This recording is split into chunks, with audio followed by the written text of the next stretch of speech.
Assalamu alaikum warahmatullahi ta'ala wabarakatuh. Jama'a barkanku da sake kasancewa da Hausa Tech Channel. A yau insha Allah a bidiyon mu na yau zan nuna muku hanyoyin da zaka bi ka magance ko kuma in ce ka kare kanka daga masu hacking ɗin account na Facebook.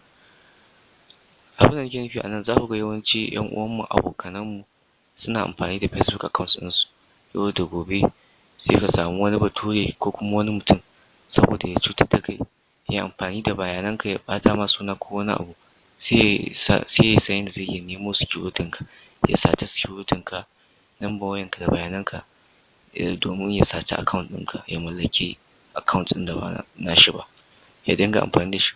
Wasu sukan ɓata wa mutum suna, wasu kuma sukan sata su canza abubuwan shi, su canza hoto, wani ya sa hoton da ya ga dama dai wanda bai dace ba. Mafi yawancin mutanenmu za ka ga dole wannan sai dai su haƙura da account ɗin gaba ɗaya, domin an riga an yi hacking ɗin shi, an canza mai number waya da password. To a yau insha Allah bidiyon nan za mu nuna muku yadda za ka kare kanka, domin akwai abubuwan da idan ka yi ko da mutum ya san password ɗinka ba zai amfane shi ba, ko da zai ma hacking ɗin ba zai taɓa iya ma hacking ba in dai kai wannan abubuwan da za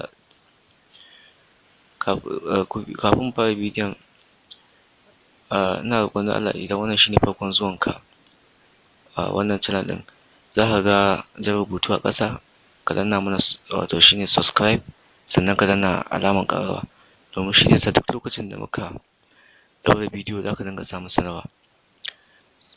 Insha Allah yanzu za mu fara, amma ka tabbatar cewa ba ka yi skipping ɗin bidiyon nan ba, ka kalla tun daga farko har ƙarshe, domin idan ka tsallake wani wuri a cikin bidiyon nan ba za ka gane me nake nufi ba, ba za ka tsallake wasu hanyar. Abin da nake nufi a nan shine za ka tsallake wani abun da mai muhimmancin da na yi a cikin bidiyon, domin hanyoyi ne daki-daki za ka bi domin ka samu account ɗinka na Facebook cikakken tsaro, wanda ba wanda zai taɓa zuwa ya satan ma. Da farko za ka shiga account ɗinka na Facebook kamar haka, application ɗin Facebook.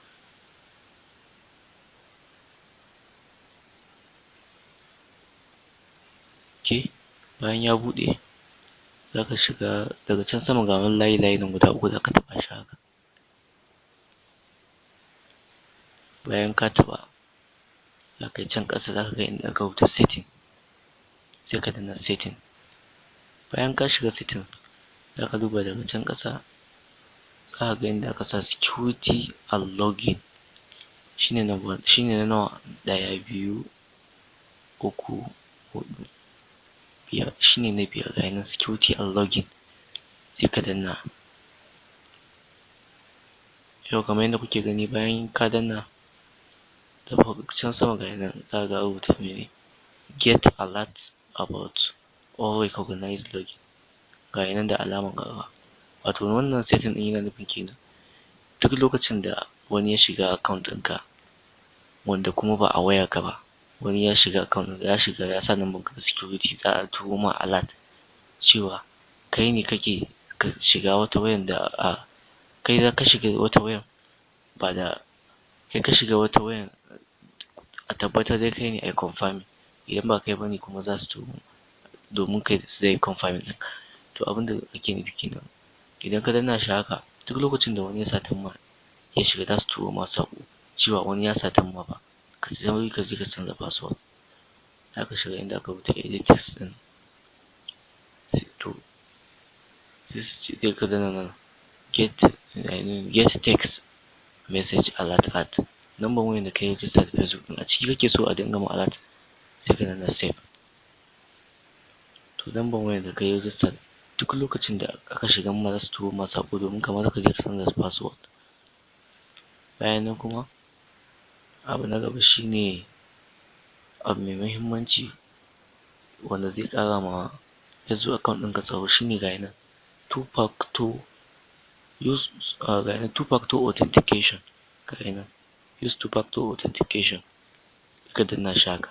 Abinda wannan two factor authentication ɗin yake nufi, duk lokacin da wani ya satan ma account ya sata number wayanka da password, to ko ya sa number waya ya sa password kafin su login ciki za su turo ma wasu nambobi guda 6 ta layinka, ta layin da kai rijista da wannan authentication ɗin, ta nan za su turo ma na wasu nambobi guda 6. To shi kuma wanda haka ɗin da ya haƙe account ɗinka ka san kuma bai da layinka, dole haka nan zai haƙura. Su kuma Facebook ba su taɓa ba shi dama ya shiga ba, dole sai ya sa nambobi 6. To a nan take za su turo ma nambobi 6, kai kuma kana ganin nambobi 6 nan za ka maza ka je ka gane cewa hacking ake ƙoƙarin yi maka. Ko ya san password ɗinka ya san security ɗinka ya yi a banza, dole ko ya sa ya danna login za su ce mai sai ya sa nambobi guda 6. To abin da za ka yi a nan sai ka danna nan mene aka ce authentication app ko ko text message, wato ta cikin app ɗin Facebook kake so a dinga turo ma ko ko ta text. Ni dai abin da na fi gani shine text message saƙo, domin wani lokaci nan ba ka online ba za ka gani, sai ka danna use text message. Yauwa bayan ka danna sai zai nuna ma da number wayan da kai rijista da Facebook ne ko ko za ka sa wani number wayan ne.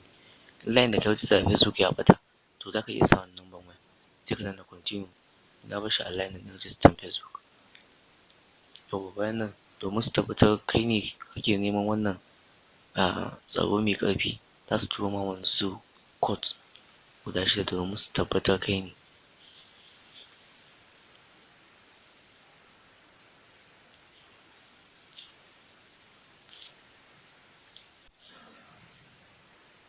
Yauwa kamar yadda kuke gani ga nan sun turo, ga nan daga sama 26 47.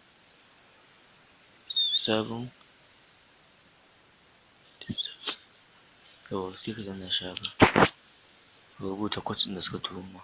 Sun turo ne domin su tabbatar kai ne.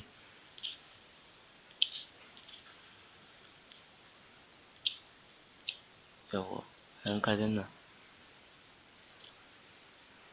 sai ka danna OK.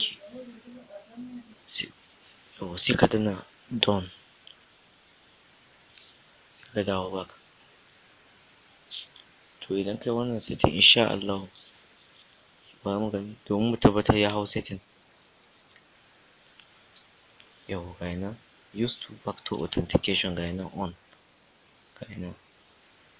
To insha Allahu in dai kai wannan setting ɗin ko mutum ya san password ɗinka ya yi a banza ne, ba zai amfane shi ba.